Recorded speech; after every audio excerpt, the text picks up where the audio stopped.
Hello everyone, it's Marie from tatisoap. It's been a while since I've made a video. And so I'm going to be making our France-inspired soap today for the 2013 Universal Soap Challenge.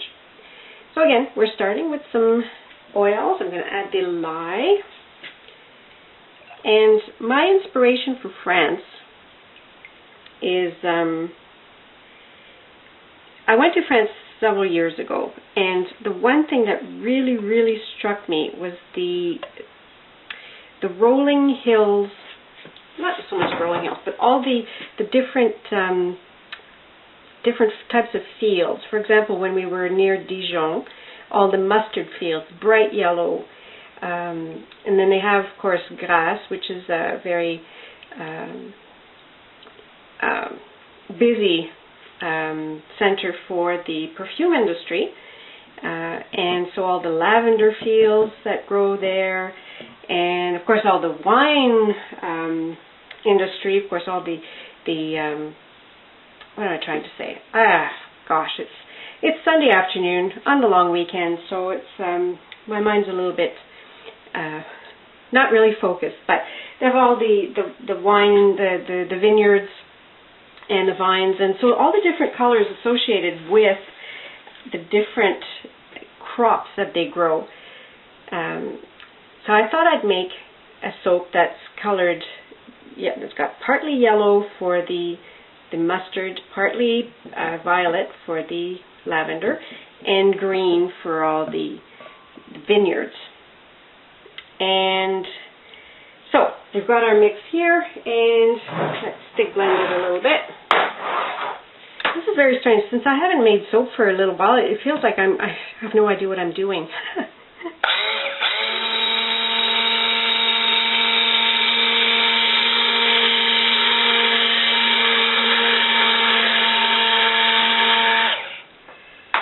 Okay.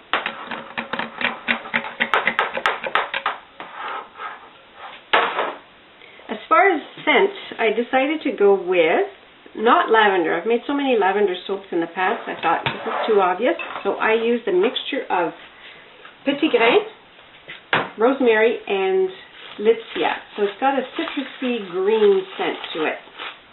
Again, kind of nature and green type of scent. So here we go with the essential oils and my castor oil.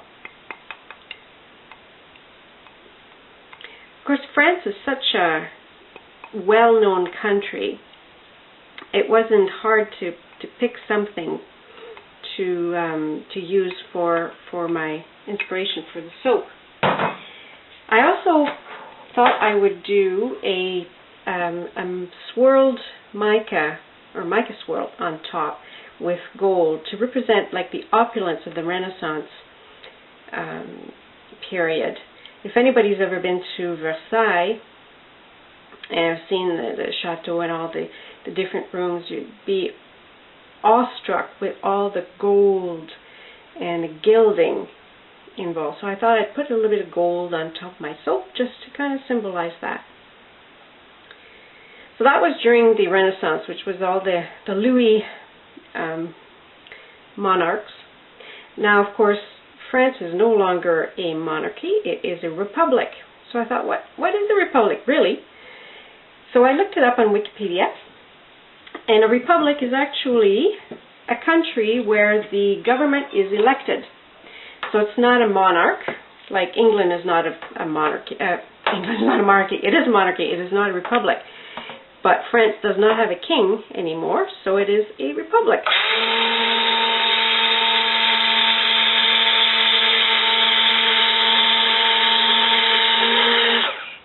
Of course, there was an empire at one point when Napoleon Bonaparte, took over.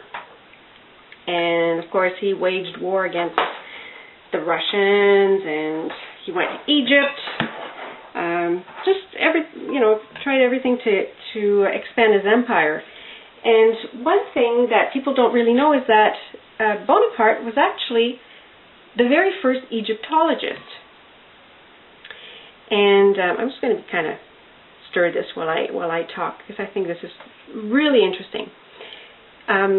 Bonaparte went to Egypt, and of course what he wanted to do was fight, I believe it was the Turks at that time, the Ottoman Empire. He wanted to fight them and of course win the territory of Egypt to add it to his empire. But what he did as well is, with him, he brought along hundreds and hundreds of engineers, architects, engravers, artists of every kind. And what they did when they got there is they started recording everything that they saw, all the monuments, all the temples, all the fauna, the flora, the customs, the clothes that people were wearing, the type of furniture. And it was all recorded in a book that is actually quite famous to this day. And actually, you know what? I'm going to go get it because I have a copy of it. Hold on. Be right back. Okay, I'm back. I'm going to put this aside for a little bit. This is the book. Description de l'Égypte. I don't know if you can see it well. But in it, there's like everything is represented. Like they drew everything that they saw, all the symbols, the hieroglyphs. Like, look at this. Like, amazing. Like everything. Everything was in there. Even like the animals. And this book actually is, I mean, obviously it's still in print because I have a copy of it, but it's still used by Egyptologists today. So, there you go. And I don't know if some of you know, but I'm a very, very big buff of ancient Egypt and everything Egypt. I've studied hieroglyphs, I've studied ancient Egypt, taken courses, read all kinds of books. I've even gone to Egypt a few years ago. And of course, that was a little bit of a disaster. Maybe in another video I'll tell you about that. But extremely interesting. Okay, so enough about that. Let's get back to our soap. Now, where was I? So I've got my oils in here. Okay, so now I'm going to try to do a technique that I saw Holly from Missouri River Soap do. And it's a swirl inside of a swirl. So I'm going to put some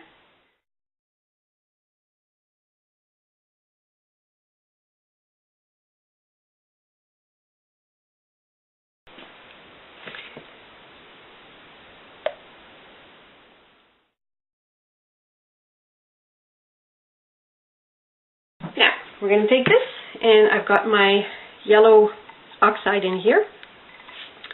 So I'm going to mix that up.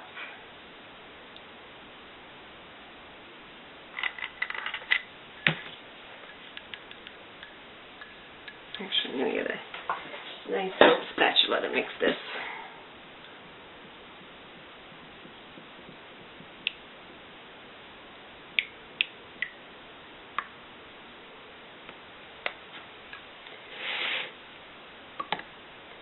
So this is our mustard fields going into here.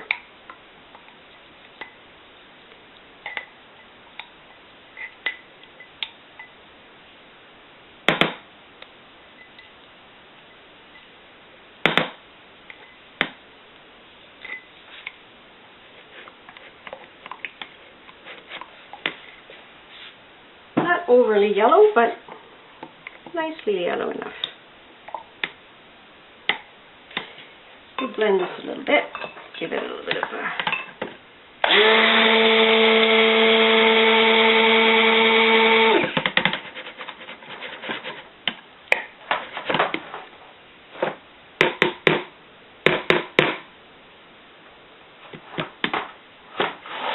Right, there's yellow. Next, we're going to do a purple. And part of the reason I use these colors too is I've got some new pigments I wanted to try. So I've got this ultramarine violet that I got from Sapphire Blue in Canada. Ooh, wow, that's very violet. Because I used to make my own violet by mixing ultramarine pink and ultramarine blue, but you know, it was kind of hit and miss, and it was a bit of a pain, and so I thought, okay, go for the gusto. Actually, you know what? Put that there. There we go.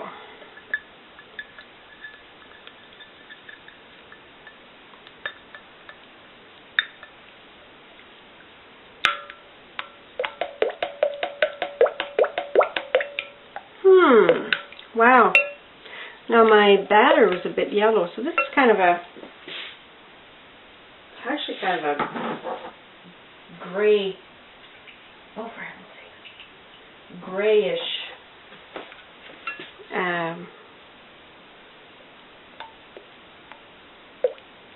wow, I don't like that. It's not very nice. I mean, it is violet, but let's stick blend it a bit and see what we get.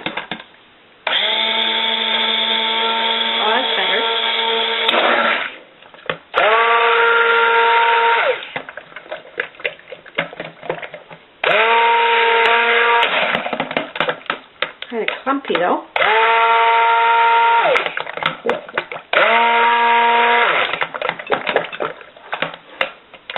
That's not bad. It's kind of a purpley. Take that a little. Purpley it is. Okay. So this swirl inside of a swirl is actually I've seen it called the holly swirl because as I mentioned, it was holly from Missouri River soap that did it. And I really liked the effect that she got from it. So okay, so our main batter is going to be green.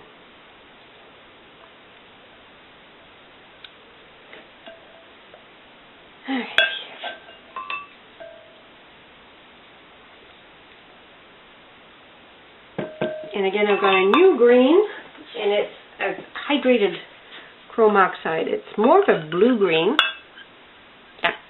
than it is the green oxide, a chrome green oxide. So let's see what that does.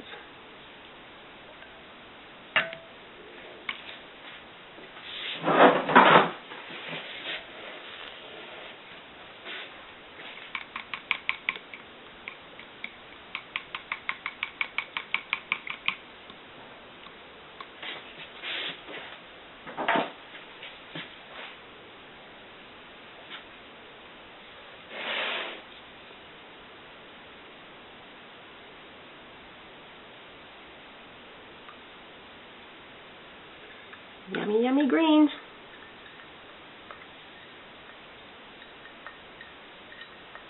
Very vibrant.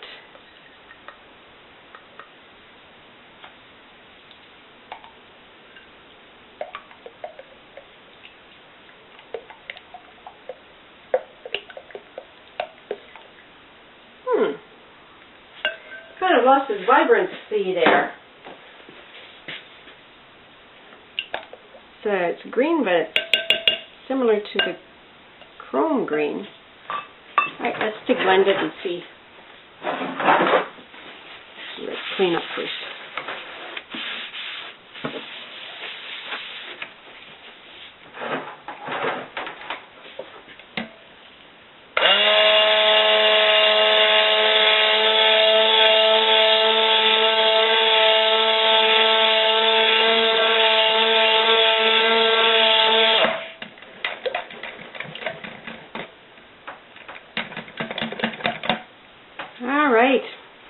That's nice.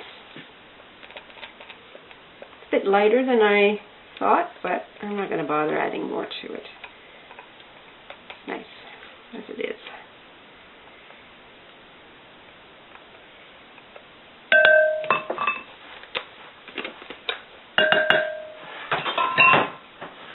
Okay, so this goes away. Get a bowl.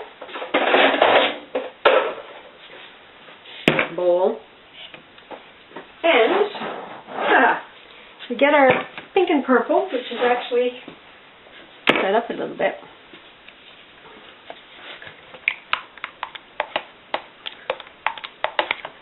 I'm going to loosen it up.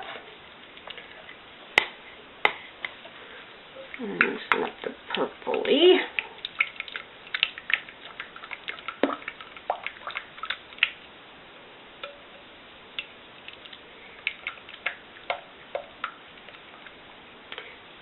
Okay, so we do a little bit of the purple,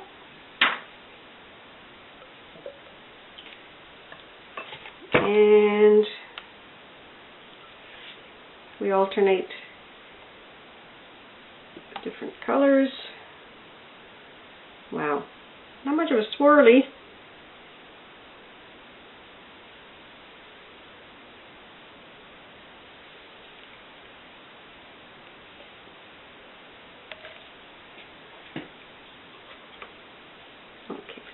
Get everything out of from here.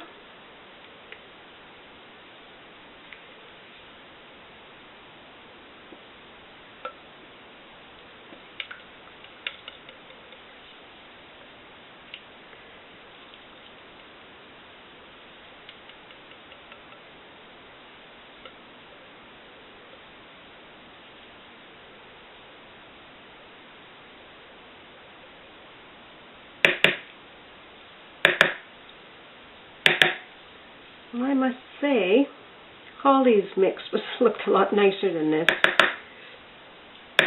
Maybe it's the colors I've used. Maybe it's just not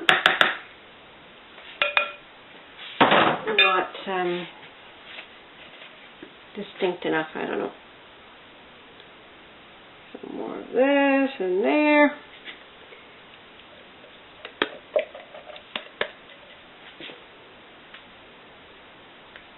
That will be interesting.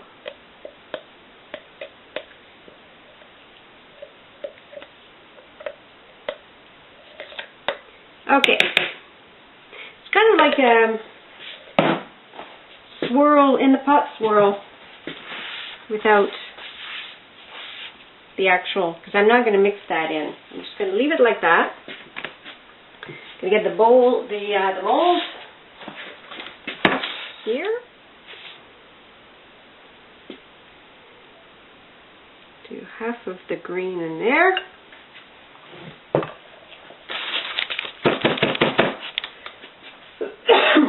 Excuse me. And then we're going to do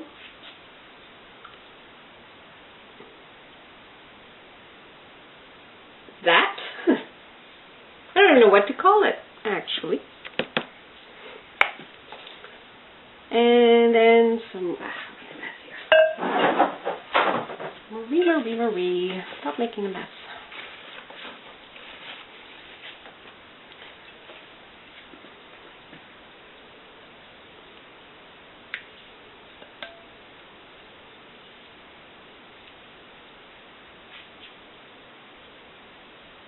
More green. I'm going to take a little bit more of this. More of the funky mixture.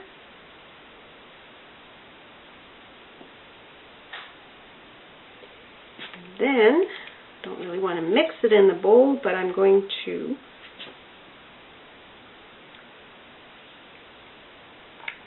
scrape it all off.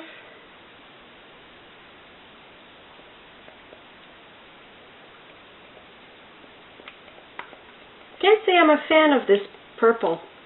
No, not really. Whoa.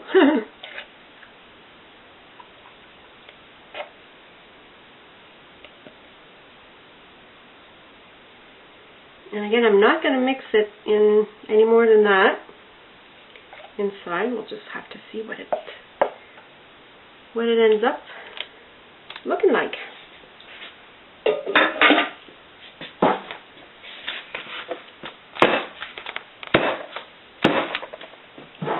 Alright, put a little bit more, the rest of the green on top.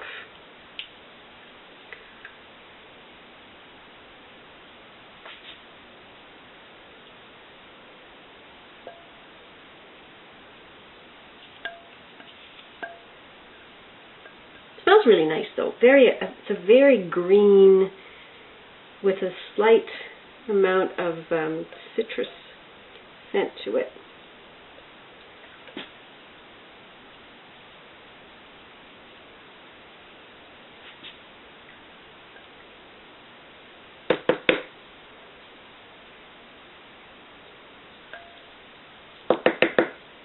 Right. Okay. So, clean up this. Okay, so I think it's a little bit, well, it's getting set there. So, we're going to, I've got my mica and my oil. So we're going to drizzle it on here.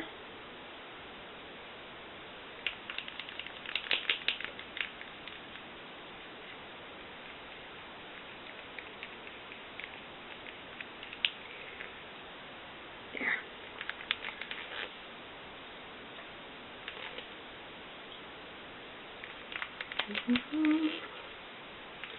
I used quarter teaspoon of gold mica and a half teaspoon of olive oil. Could have used a little bit more. That's okay. Le chopstick. Where to start?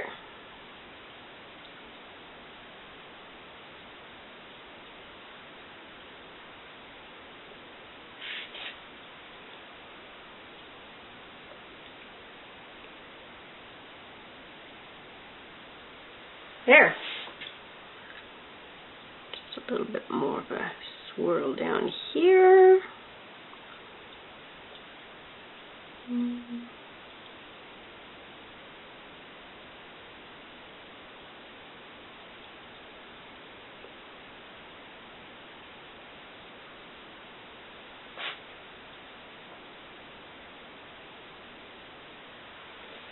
There.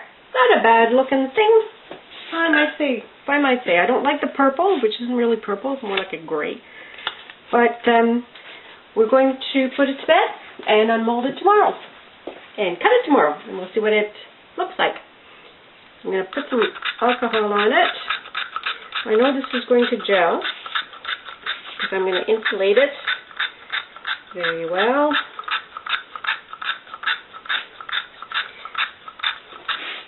There's the gold for the Rococo period and the nature-inspired colors. So we'll see you tomorrow.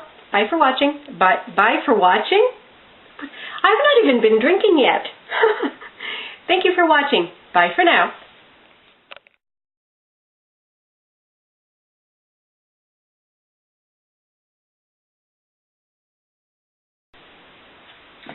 Hello everyone.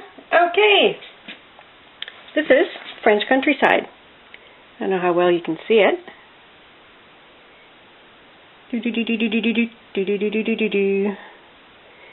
Okay, I'm doing it upside down in the camera.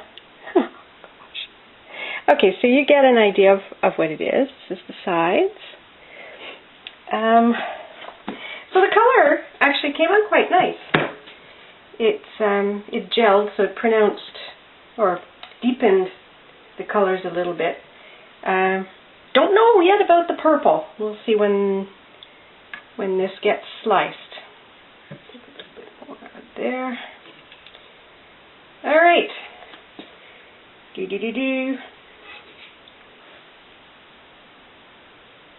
Oh, he's a bit hard.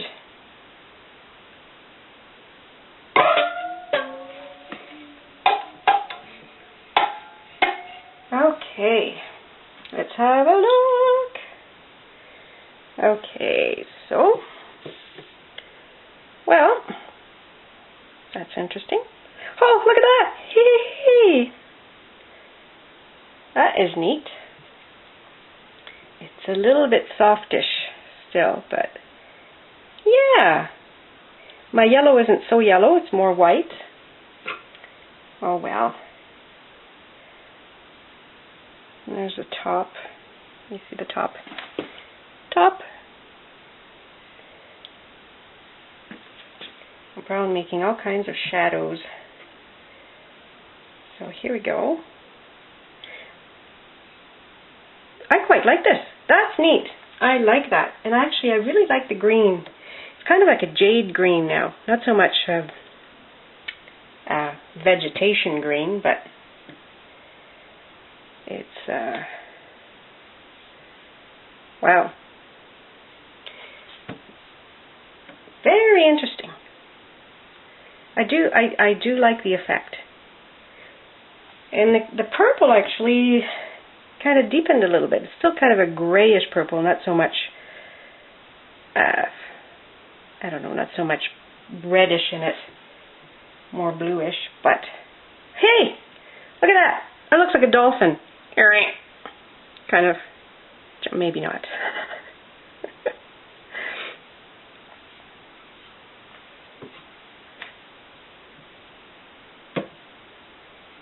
There's the end piece, which I should have held in my hand. I was very lucky that it didn't go wonky wonk.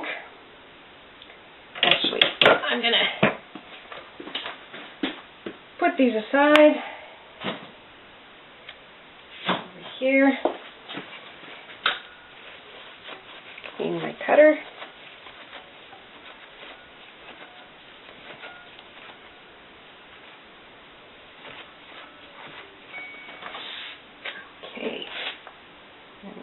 Cut.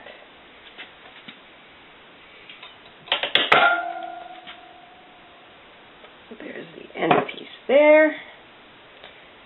And there we go.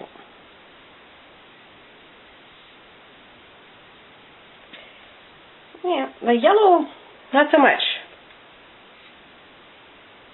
But I definitely like the swirl, the technique, swirly technique. I like that. I'm going to do it again with different colors. So, France inspired for the vegetation. Well, okay, so the green is the vineyards, the purple is the lavender, the white. I can't believe how white that is. Look at that. The white's supposed to be yellow.